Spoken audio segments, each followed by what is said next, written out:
কেমন আছো তোমরা? খুব ভালো আছো নিশ্চয়ই। আমিও খুব ভালো আছি।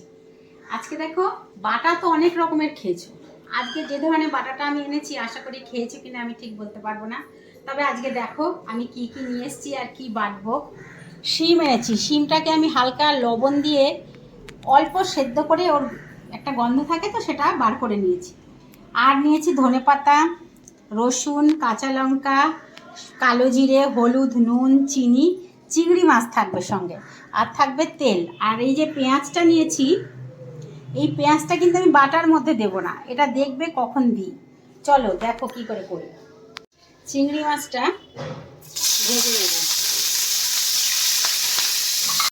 হালকা ভাজা হচ্ছে, এর মধ্যে আমি দেব রসুন, কালো জিরে আর কাঁচা লঙ্কা।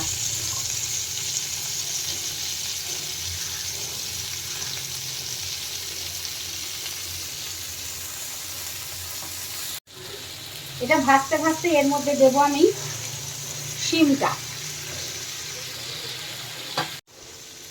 লবণ আর হলুদটা কিন্তু আমি পরে দেব। দেখো এগুলো সব আমি মিক্সির মধ্যে নিয়েছি। আর এবার এর মধ্যে আমি ধনেপাতা দেব আর এই লবণ আর হলুদটা দেব, দিয়ে পেস্ট করে নেব। এবার দেখো পেঁয়াজগুলো আমি হালকা ভেজে নেব, খুব ফ্রাই করব না, হালকা ভাজবো। ভাজাটা যখন মুখে দেবে তখন পেঁয়াজটা না কচকচ করবে। এইবার আমি এই পেস্টটা দেব। লবণ আর হলুদ তো দিয়েইছিলাম পেস্ট করার সময়।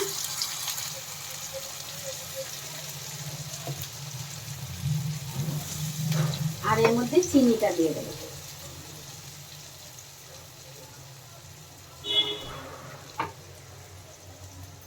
দিয়ে এটাকে ভালো করে শুকাবো। দেখো আমার রেসিপিটি কমপ্লিট হয়ে গেছে। এটা গরম ভাতের সঙ্গে খাবে, আর খাওয়ার সময় একটু লেবু চিপে নেবে ওর মধ্যে, দুর্দান্ত লাগবে খেতে।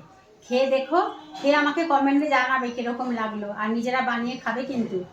আমি পরবর্তীকালে এরকম আরও অনেক রকমের রেসিপি নিয়ে তোমাদের সামনে হাজির হব। তো তার জন্য আমার চ্যানেলটিকে লাইক, কমেন্ট, শেয়ার এবং সাবস্ক্রাইব করতে হবে।